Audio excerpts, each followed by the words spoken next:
how I made over 30,000 in net profits in Q3 using Replenishables. So I'm going to be discussing two things. First of all, how to know if an ASIN is replenishable, and then second of all, what you can do with replenishable items. First of all, I'll talk to you about how to know if an ASIN is replenishable. And by the way, this is like what we see, not like guaranteed. Nothing is guaranteed in life, so keep that in mind. So number one, review your past sales data. Now you might be asking where you can find this data. Well, basically you can download your Amazon and Seller Central business reports, and we also use tools like STK, which allow us to see previous data, and even the ultimate sourcing sheet, which is a tool that we created. Now the next step of it is to determine the process of doing reordering using replenishables. Let's jump on the computer now and go into STK and have a look at the replenishment tab. So first things first, we're in STK right now, and all I'm just going to do is go to replenishers, replenish up here, and obviously I've got one item right here. So I'm just going to talk through this nice and simple. So really simple, this product right here is telling us that we've got this product, and you can see, like, example, and obviously I'll blur the kind of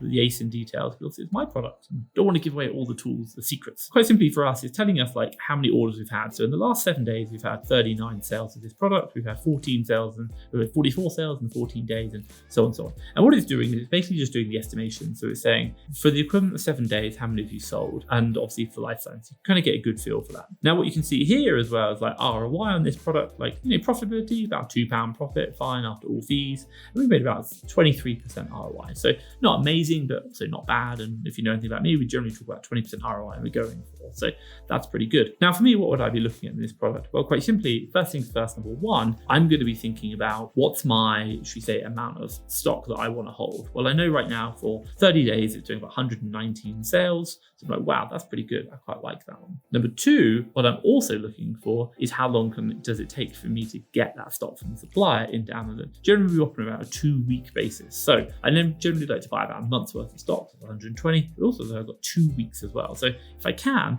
product to push that out to about 150 just over that month. Why? Because it's selling really well and I want to buy it. Now what I would do is I would go back after looking at this product and say, look, it's selling really well right now. I want to get about a month's worth of stock in there. And why do I say I'm buying about 150? Well, because I know right now I've got 0 in stock in Amazon. I've got nothing inbound and nothing inventory. And I've got like 1 defective and 1 customer damage and 1 processing. That's it. Really, really simple. So for me, when I look at this product, and I'm going to, number one, try and rebuy it now. But number two, what am I also going to do? I'm going to add it to a list of ASINs or a Google sheet that I'll have. Whereby it's all those ASINs I'm like, this is a product I want to be on top of. So like, it might be the case I can't rebuy it straight away, but I want to recheck it like every month, every week, for example, and really stay on top of it and get that product back in stock. And it's just that simple action of reviewing your replenishable, the items that are selling, building that spreadsheet or ASINs that you're doing. And by the way, with us, we have like a spreadsheet with ASINs, and then we have all the URLs of the suppliers that we're buying them from because they change. For example, with hair shampoo might be available in like, one supplier, and then next month there'll be another supplier.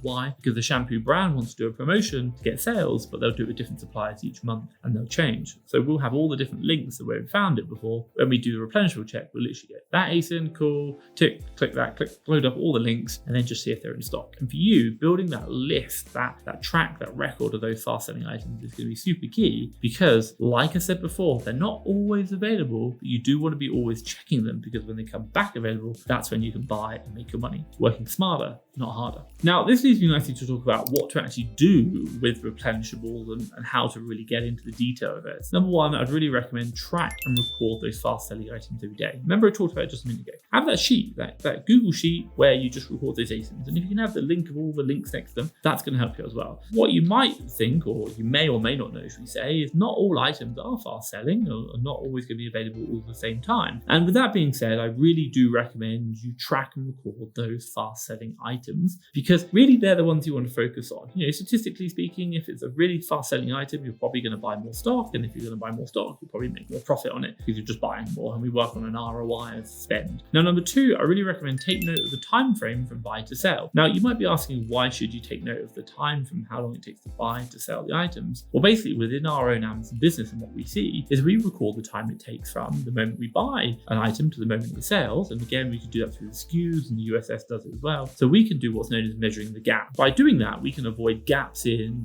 stock being available on Amazon and obviously lost sales, but also as well delays with within the whole kind of ecosystem of buy, ship to the warehouse, warehouse processes, ship to Amazon, Amazon in, on sale, and then it sells. Like there's a lot going on, and measuring that kind of buy to sale time is very, very important. And also it helps you know how quick you're churning your money. Now, the third thing I really recommend is also reverse source products. Now, what I say is reverse sourcing is basically where you're going to analyze items on Amazon first and then look to the supplier. You know, when you're doing replenishments, you know, doing items, this is super important. Why? Because there is no guarantee that the item you're going to have or the item available right now on Amazon is going to be the same buy price all the time. So with that being said, what you can do is you can use reverse sourcing to, should we say, find new suppliers, to obviously maybe double check if an item's back in stock. Now, the fourth top tip I really recommend for you is quite simply look for wholesalers, you know, with special discounts. Now, you know, if you see a good profit in it, you know, from a certain item, then do look for that wholesaler, you know, maybe negotiate a lower price, and also it's going to increase your profits. And obviously you're going to be spending more revenue, more net profits at the end of the day as well. As a business, you know, you should be practicing, should say, communicating with suppliers, asking for discounts when ordering in bulk. And if it's a top fast selling item, you're going to be spending a lot and obviously asking in bulk. And I won't lie, sometimes we've even got bulks on OA purchases as well. It's really interesting.